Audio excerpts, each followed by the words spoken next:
এই যে আজকে নিয়ে এসেছি পাঙ্গাস লাভারদের জন্য পাঙ্গাসের রেসিপি।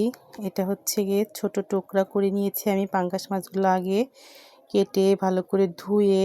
এবার আমি লেবুর রস দিয়ে দিলাম, তারপরে দিয়ে দিচ্ছি লবণ, এবার দিয়ে দেব হলুদের গুঁড়া আর কিছু মরিচের গুঁড়া দিয়ে আমি ভালো করে মাছটাকে মেখে নেব। তারপর চলে যাব ভাজতে। আমি মাছটা সুন্দর করে কড়া করে একটু ভেজে নেব। এভাবে পাঙ্গাস মাছ রান্না করলে যারা না খায় তারাও অনেক স্বাদ করে খাবে, অনেক মজা পাবে খেয়ে।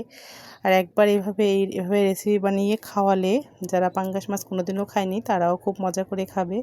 এই যে আমি এখন ভাজতেছি, পাঙ্গাস মাছটা ভেজে নিয়েছি, নিয়ে আমি মশলাটা কষিয়ে নেব ভালো করে। এখানে আমি হলুদ, মরিচ, ঝাল, পেঁয়াজ, আদা বাটা, রসুন বাটা, একটু জিরা বাটা দিয়ে আমি ভালো করে মশলাটা কষিয়ে নিয়েছি। এখন এর মধ্যে কিছু টমেটো কেটে রেখে দিয়েছিলাম সেগুলো দিয়ে দিলাম।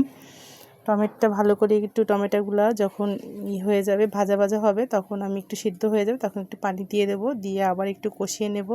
এর মধ্যে এবার দিয়ে দেবো আমি আগে থেকে ভেজে রাখা মাছগুলা, দিয়ে আমি কিছুক্ষণ রান্না করে এরপর ধনেপাতা কুচি ছিটিয়ে দিলাম। এখন এই যে হয়ে গেছে আমার পাঙ্গাসের রেসিপি, ছোট টুকরা পাঙ্গাসের রেসিপি। সবাই কেমন হয়েছে অবশ্যই কমেন্ট করে জানাবেন। এই যে আমার লাস্ট লুক। সবাই ভালো থাকবেন, টেক কেয়ার, আল্লাহ হাফেজ।